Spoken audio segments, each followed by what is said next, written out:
Hi guys, it's Siva. So I wanted to make a video about BlizzCon and also about the Blizzard Arena, which I got to visit a few days before BlizzCon. Unfortunately, right after BlizzCon, I got sick and I was not really in a state to make a video. I figured I would not subject you guys to my raspy voice and my puffy countenance. I mean, more than you're usually subjected to. So I didn't end up making a video about that, but there was still kind of a lot of stuff that I wanted to talk about. I don't know if you can hear that noise. There's a blue jay outside my window. I have my windows open. But I still kind of want to talk about things, so I'm just going to babble for a little bit and talk about stuff. So a few days before BlizzCon, I'll talk about the arena first. I got to visit the Blizzard Arena. So basically, Blizzard is leasing the space on the NBC Studios in Burbank Studios, the old Tonight Show space, the Carson-era Tonight Show space. And they've totally modified the space for eSports. They have like 2 sound stages and some really cool like press and VIP sponsor rooms and stuff to support their big push into esports. And I got to visit it they were doing WoW Arena, like eliminations, the final eliminations to see what teams would be playing at BlizzCon. And I got to go and watch those games and hang out and see the space. And I also got to interview Method Triforce, which is the EU method, the one that's won at BlizzCon a few times for WoW Arena. So it was pretty cool. I really like the space. I mean, it's a very ambitious project, but I know that Blizzard is trying to push hard into esports and make that a bigger thing. And Blizzard hasn't really been big for esports until recently. I mean, StarCraft has always been, a big thing in Korea, but kind of not really wide appeal until I think the last few years. Most people who aren't gamers or aren't into esports didn't really know about it. And nowadays, I think the average youngish person is probably aware that esports is a thing, even if they think it's, a crazy or a stupid thing. But apparently Mike Morhaime is very, very excited about esports. He really wants to make it a thing for Blizzard, and of course they have Overwatch and Heroes and Hearthstone now that they're really trying to push in addition to StarCraft, and of course WoW Arena, which has been around for a while, although I don't really know how popular WoW Arena is. And the arena is just really, really cool. So they took over the old Tonight Show space, they updated the whole thing. I think they got about 8 months ago, and it took them about 4 to 6 months to update it. Just wildly different.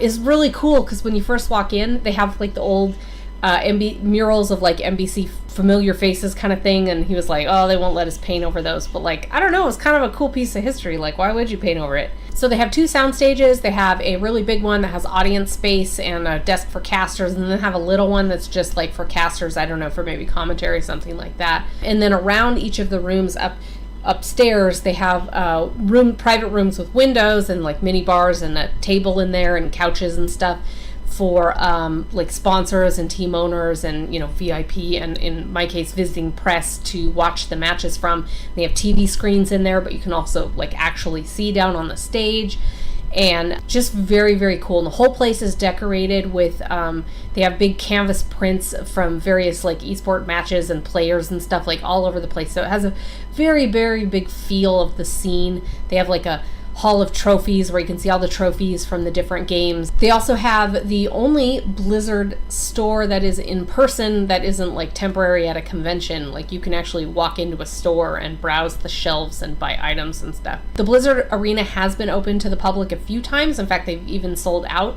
They have like 450 seats built in, and then they can put more on the floor to watch.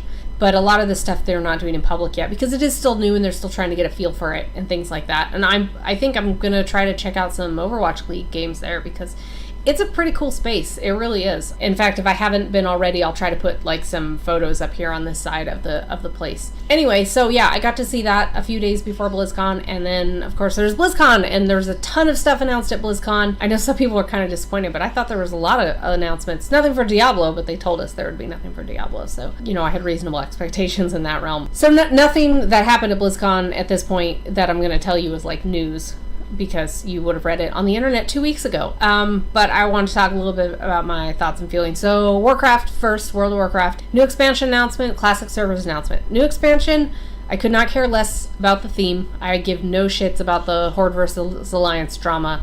I know it's World of Warcraft, but like, I don't know, aside from being overdone and kind of just a tired trope, like, I just don't give a shit. If they were gonna make a race and a faction themed expansion, I would almost rather they have gone the opposite direction and expanded more on like neutral races, or, you know, breaking down the faction, something like that, rather than just another time that's like, ooh, Horde hates Alliance, Alliance hates Horde, they're at war. I don't give a shit about that. But I am really, really excited about, like, basically all the features of things, but everything that's not the story. I'm really excited about sub races, Zandalar trolls. I love trolls, as anyone who has watched this channel before knows that troll race is best race.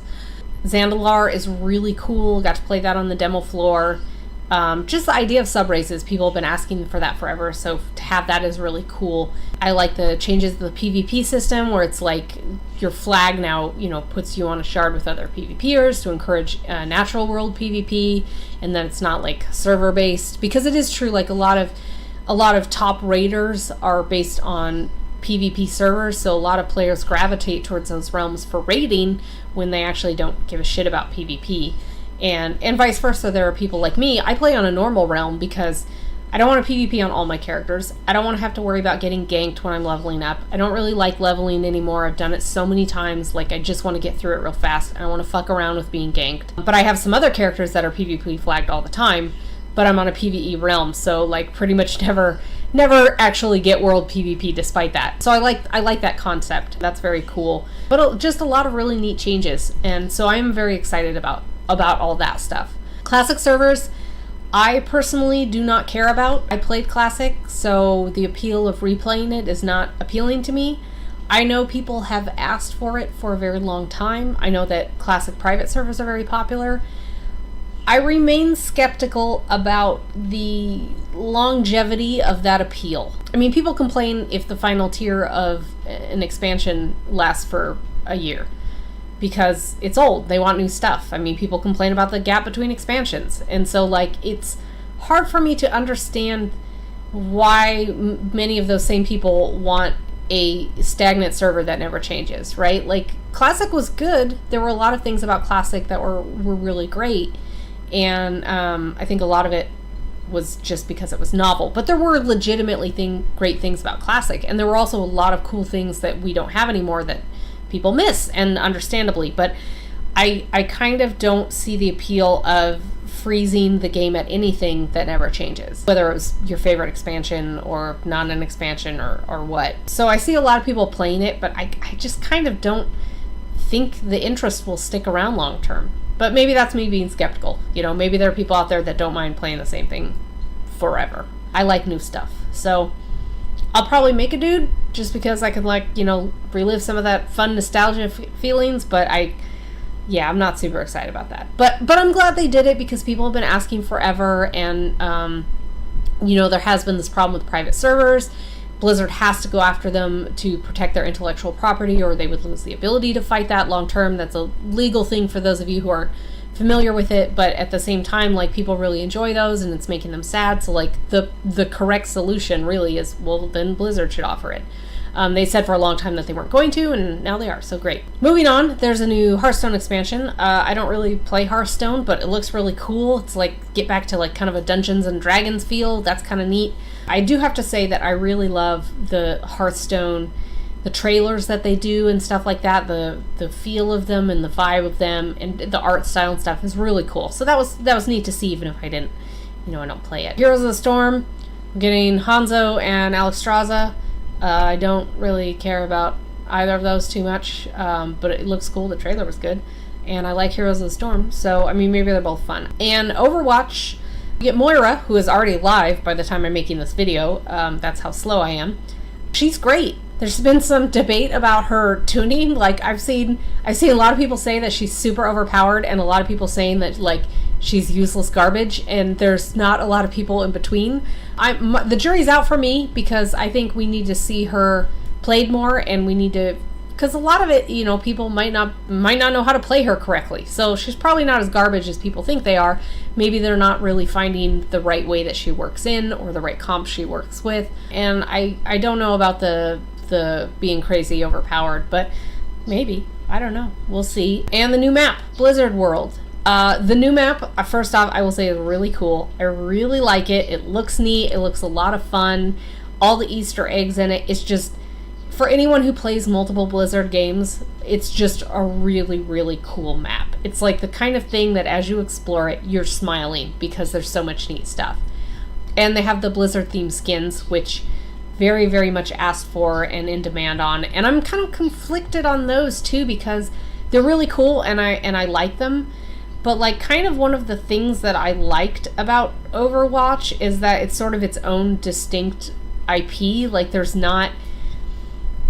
I like a lot of Blizzard games. You know, you watch this channel. But it does kind of feel like there's too much cross-marketing between games sometimes. Like we have Heroes of the Storm is fine. That's a tribute to all things Blizzard. And, you know, Hearthstone is based on WoW and stuff. But I do kind of feel like Blizzard very much pushes you, and it's good from a business perspective, but kind of annoying sometimes as a player, is like you can't just like Diablo. You have to like Blizzard games. You have to be a Blizzard fan. And so I like, one of the things that I really liked about Overwatch is just that it is its own distinct universe and its own distinct story. It's not another way to get people into WoW or something like that. And so now we have like Blizzard skins. I don't know, it just kind of disrupts the immersion. I wouldn't call it a super immersive game because it's not a role-playing game, but it kind of just feels weird to me to see, you know, Widow in a Nova costume, basically. It's a really cool skin. And their justification is kind of okay. They're like, well, Blizzard exists in this world. Blizzard didn't make Overwatch, right? It was just a game company years ago that these characters are a fan of or something, right? So, I mean, I guess that's a way to work it in. I just kind of don't know if I like it philosophically. I think that's the main thing. But objectively, the skins are cool and everything is cool about it. So changing gears back to PvP, I spent the majority of the convention watching the Overwatch World Cup. It was really exciting, really cool, some really great matches. South Korea won, which I don't give a shit about. Not that they didn't deserve it. I mean, they have some very good players, Flower in particular. My thing with Korea is like, I kind of want to root for the underdog, and Korea is not it, right? They win everything all the fucking time. So, like, I kind of want someone else to win. So I was kind of sad that, not that I was necessarily rooting for Canada, which is, they were the final two. Like, I thought France did really good. I was kind of excited about France. I'm like, yeah, beat Korea, make it to the finals. They didn't do that, but they have a lot of really great players too. But anyway, it was just fun to watch, and it made me more excited about Overwatch League, which is starting up now. And I was really skeptical about Overwatch League. I think the idea is very cool. If you're not familiar with it, basically they want to make Overwatch League the NFL of eSports. Like they have this thing where you buy a franchise and you have team owners and sponsors and all that stuff, and you set it up like a pro sports teams where you recruit players, you give them a salary and benefits and stuff like that, and you can trade them and things like that, and they're based in a region, and you know, they're basically like a pro sports team except it's eSports. And it seemed very, very ambitious, especially the cost they were asking to open a franchise. I kind of didn't expect them to do it, but they did. And I have, I think, 12 teams, mostly around the world. Actually, mostly in the US, but I think they have one in Shanghai, and they have one in Seoul. I'm not sure if there's any in Europe yet, anyway. I'm sure depending on the popularity, like more places will pop up if it ends up being popular. But yeah, so it got off the ground. They did it. They fielded some teams. I don't know. I'm kind of excited. I would like to see it. I like watching pro Overwatch. It's pretty cool. It happened, and some of them are going to be at the Burbank Studios arena, so I can drive down there and see them. Gosh, is that everything about BlizzCon? It was a lot of fun. BlizzCon is always really fun to me. I don't go to a lot of conventions. It's a lot of effort and it makes me tired, and but BlizzCon is one that's worth it since I play multiple Blizzard games and I'm a big fan of some of them, and I get to see friends that I get to see like once a year at BlizzCon, you know, guildmates or people I've played games with for years, real life friends who live far away, things like that. So that was really cool, and I'm glad I got to see that. So yeah, this is just my thoughts on all that stuff. I'm not having any new announcements because they're not new at this point because I'm slow. But that's everything. So yeah, let me know your opinions on the various announcements in the comments if you are so inclined. Thank you for sticking around through this whole long-winded babbling rant, and I'll see you in the next video. Thanks, guys.